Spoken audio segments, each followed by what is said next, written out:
Hello friends, it's me Mahrose Technology Wali from Rehan School Manavar campus. So today we have a very special guest joining us, someone with a rich background in technology, global experience and a deep sense of service to both family and community.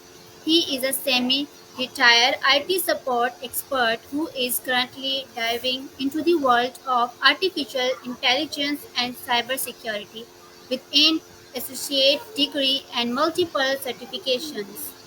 Microsoft Certified System Engineer and two cybersecurity credentials. He has worked with major corporations and even a university. What makes his journey truly inspiring is not just his professional expertise but his life experience, having lived in countries like Mexico, South Korea, and Thailand, and now living in the US, caring for his elderly mother and autistic sister. He is also an outdoor enthusiast who enjoys camping, hiking, and photography, with some of his work even published by local news outlets. A true Google Pixel fan, a lover of animals, and someone who believes in using to technology to improve lives. So please welcome our guest to the show. Hello, sir. How are you? Hi, it's good to see you. It's good to meet you, everyone. Okay, so now we are starting to questions. So my first question is that you have worked in IT, study AI and cybersecurity, and even live in countries like South Korea and Thailand. So how have these diverse experiences shaped your worldwide and approach to technology? I believe in a TED Talks. I believe the same way as the TED Talks I saw on artificial intelligence, that it can be used to create equality and unite humanity, as well as all of technology. The internet itself was the beginning of that and was created to unite people and give people access to information that they normally wouldn't have and in real time. Originally, the internet was created as one big book, and now it's gone beyond that. And AI is the next step beyond the internet, where it's going to be like, it reminds me of the video game called Myst, where the books were magic.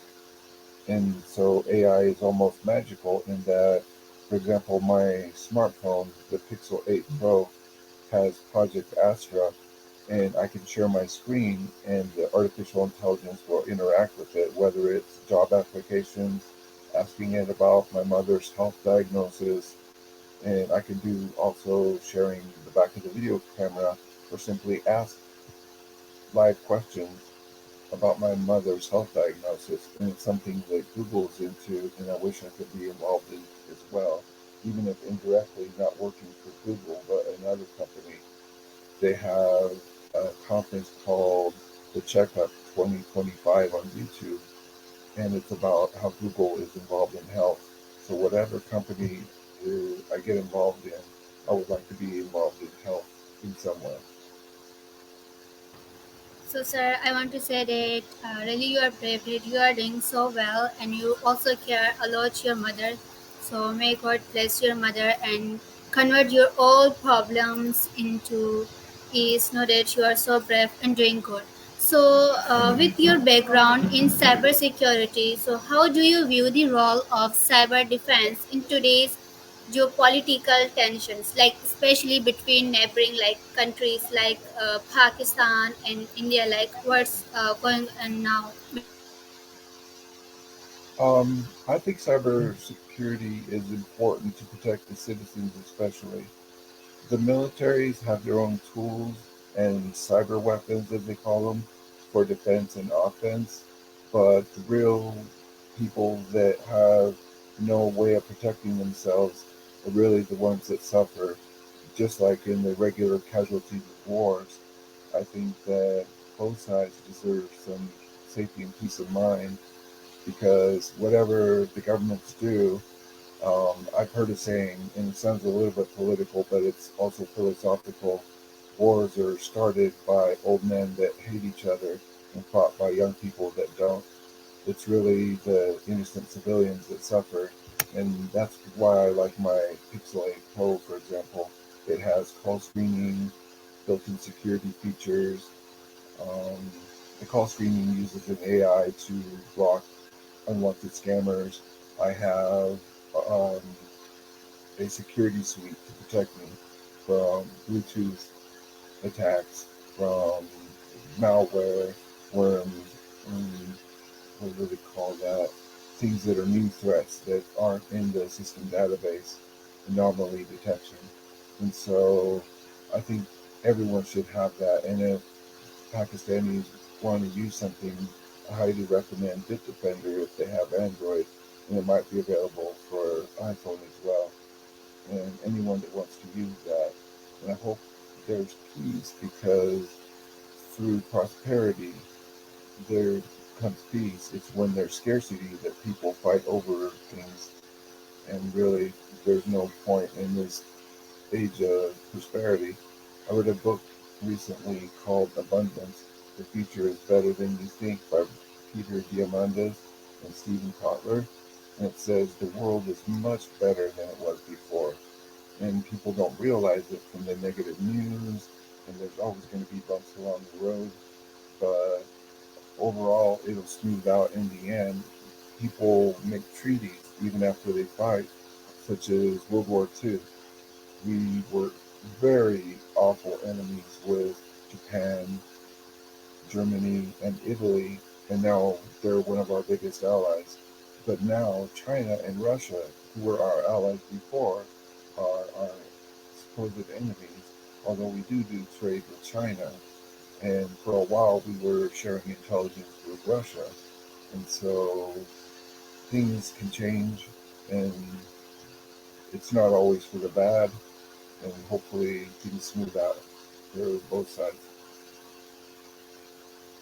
So, sir, how can we save ourselves that nowadays, as I said, you what's going on between Pakistan and India? So they are attacking with like cybersecurity. So how we can save ourselves, not so they cannot take our data. I would say that you need to have AI tools, such as from Google Cloud or other companies, because to respond quickly, it takes partial artificial intelligence response because it's overwhelming. You cannot actually have people respond that quickly, especially if they're using AI to attack you. There are AI tools that defend and attack. Defense would be um, the, my main focus, and because you want to keep the people safe while you negotiate for peace, because war only hurts the innocent, and you gotta re- be able to recover economically in order to have a peace treaty anyway. Otherwise, it's a hostile takeover. So it is also said that when they stole our information by using like they just send the links and videos. If we open the links and videos, so they get issues of our devices and each and every data and information. So does it right? Oh, that's where individual security suites like Bitdefender help. Also, Malwarebytes is a good one. It scans links and emails, and it tells you when they're dangerous. It does that for me all the time. I get every single day almost, links and emails with links to malware or to steal my information on some nefarious website. And there's possibly in other countries security suites that could help you. We used to use Kaspersky until it was banned because they had their servers in Russia. That might be good for you. I'm not sure. I personally use Bitdefender, and they even had tech influencers recently. talk about how good it was at expos and on their social media, and they really are pretty good. They're used by the industry, and I would recommend it if you could get a license in your country for individual phones as well as universities and corporations and even the military. Okay, so how serious is the threat of cyber warfare between countries like India and Pakistan in today's digital age? I think it's pretty serious because it crosses borders in ways that it hasn't before, and it kind of goes under the radar of the news. People don't really talk about it. They sensationalize the bombings and stuff. That makes big news, but they don't focus on how it affects like even grandmothers and kids that have smartphones or tablets or computers. Um, Basically, it could rob your life savings, and that's just the same as cutting you off physically from, say, water and food and rent money, or you're destroying your home because you can't pay your rent, you can't go and buy food, you can't go to work because the, there's possibly ransomware on the network, things like that. It's very dangerous to do cybersecurity against the general population or even the military to make them unable to defend themselves and defend the general population. Okay, so what's your opinions on it? If you see in the past, so normally like how it's going on between Pakistan and India, so it also we see in past it was also going on. So that time America used to damage Pakistan and India. They don't do fight, live with peace. So currently we have heard the news that also they talk with the president of Pakistan and India that should you should live with peace, don't attacks, and do these all of things. So, what do you think about does India or Pakistan they accept they think or they as they said that yeah now we don't do so because if you see that in last days when they attack on Pakistan when Pakistan attack back them on India so they just show the white flag and say we give up we don't want to do fight again so we just stop it and then in mid of night they attack again on Pakistan so, what do you want to say about this thing? That now the president of America also said them don't do these other things. So, what do you think? That India accept this thing, or they just want to do war with us? It seems like India seems to want to exert too much like dominance, maybe power, to show that they're right by attacking again. Um, I know that Pakistan does get a lot of bad press in the past about, oh, it's such a bad place, there's terrorism and blah, blah, blah. But India has gotten bad press for other things as well. And it's not like they're a perfect country for even tourists. They can be attacked when they go to India in certain parts. And they even assassinated one of their own prime ministers, as I recall reading. And so and she was a woman. And so it's not like they're that Western. And I do remember, for example, Eva Zubek, a YouTube traveler, she mentioned how Pakistan would make a good tourist destination because of its great history. And it seems like India, I don't know, I've known East Indians, and some are nice and some are not so nice, but all the Pakistanis I met have been nice to me. And it seems like Indians, depending, can be kind of aggressive, excuse me, because like one East Indian guy I met, he kept bragging about how the East Indian Army could beat the USA Army, and I'm thinking, okay, why did that come into the conversation? And I don't believe that anyway. And he was going to university here in the USA, and he was kind of rude and disrespectful. And I think that's kind of at the core of this conflict is they think they're better than Pakistanis with some of the leadership. when they don't realize that they've made their own mistakes in the past and Pakistan just wants to live in peace. I talk to Pakistani people on my Facebook and they just want peace. And only one out of two East Indians that I knew were peaceful. And so it seems like perhaps I wish our president could intervene and say, hey, you have to stop this. Innocent people are going to die on both sides. And India keeps breaking these peace treaties. Uh, okay, sir. So of course, we have to live with peace and we should about think humanity. In war, we just don't destroy others; we destroy ourselves too. And also, other country they also get harmed by these all of things. So, what do you think now? What's going on again? Again, they are doing these all of things. India. So, what's opinion that will they stop and they just because I know that the people they are so good they are not bad in Indians but like they are spreading fake news that Pakistan will finish us they are enemy and these all of things so are do you think that it's just cause of their politician they are getting the benefits from people about politician or in reality there is behind something else they are thinking about it. It's most likely mostly politicians, unless they believe disinformation, which can turn someone to believe extreme views.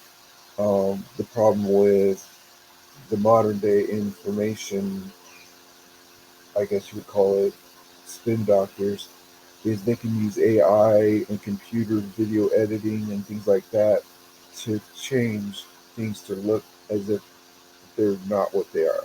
So they can create fake AI, deep fakes.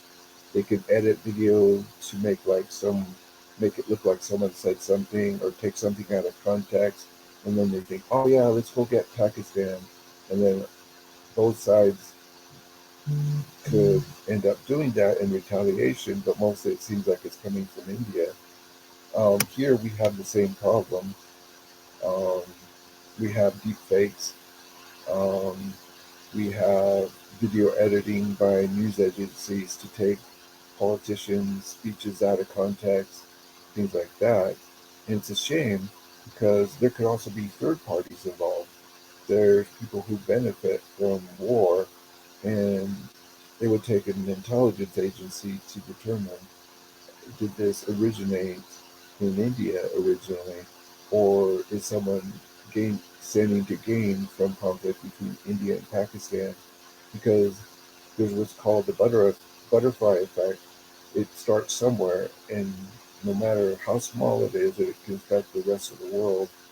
And it's ironic that in a time when things were moving towards peace, then COVID happens, and then conflicts spring up here and there, and there's a shortage in supplies. Prices go up right when things are looking good, just like the book I mentioned. It's called Abundance. The future is better than you think. It said, yeah, there's progress, very good progress. It's exponential, but there's going to be bumps along the road.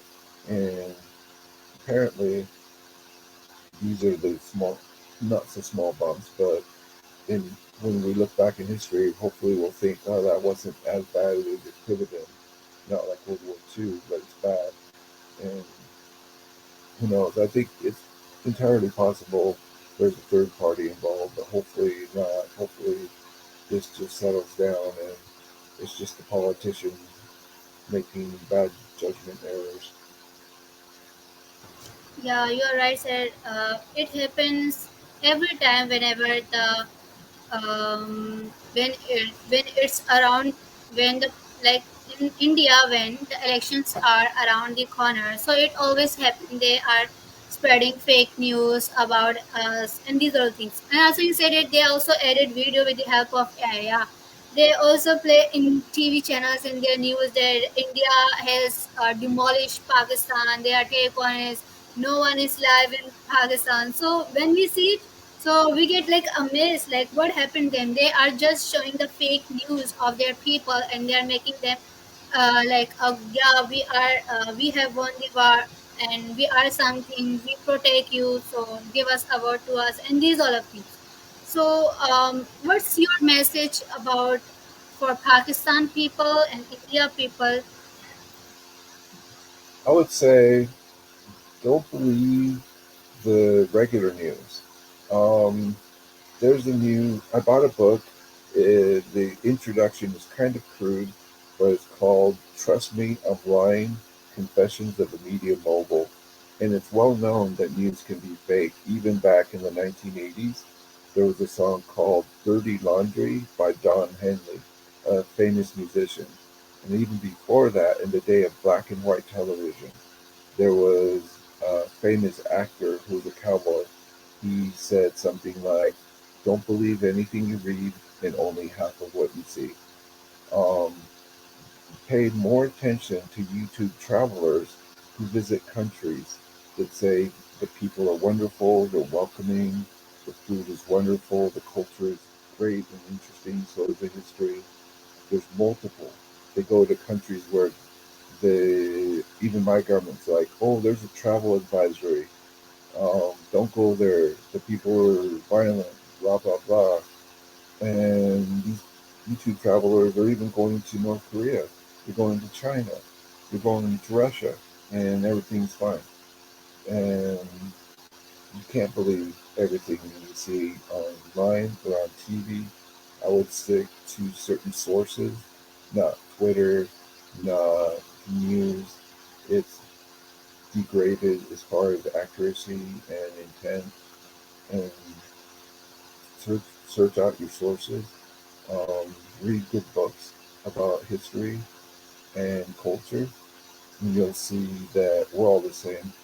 If we weren't all basically the same, we wouldn't be able to have marriages with each other and have children. We're genetically very similar, so in our hearts and souls, I mean, we're not that different at all. You're right, sir. Due to traveling, we know about adverse reality in reality how the people they are, and they stop the everyone said there no any Pakistani can come in India, and those Pakistanis who went to the India, they said them go out of country, go from our country. You have just 24 hours to leave our country. In our Pakistan, there are also Miss who is uh, who is the part of Rehan Foundation. So actually, she is from India. She born there, she lived there, but she got married. So when she came here, for many years she lives here. She has children, and even their children got married. So she really loves India, and she wants to go. And she before 4 years she applied for visa, and when she went, or then these all things happened, and she said when I reach India, and they said you have just 24 hours to leave our country. So she said I waited many years to visit my country, but they said me no, you are not allowed, you have to go, otherwise we do something to you. So this is but I see that on social media that many people they want to patch up, they really love Indian peoples, and then also love Pakistan people. I guess like people, they are agree, they know the reality, but I guess like because of we don't have connection, so people they are politician people, they're just misguiding them, and they don't know what's reality. So you give such a good advice that to traveling, by traveling means by talking we can solve any number of problems, and it's a source of to know about it, what other wants are, what we are understanding it, does it right or not right. So thank you so much, sir, for giving us your precious time and discussing with us, and give us some tips, especially your last advice. I really love it, to go traveling, to watch the people, to understand the culture and these other things. And you also give us talk about the cyber security, how we can save ourselves from these all things. So once again, thank you so much, sir. So thank you so much, friends. Allah Hafiz.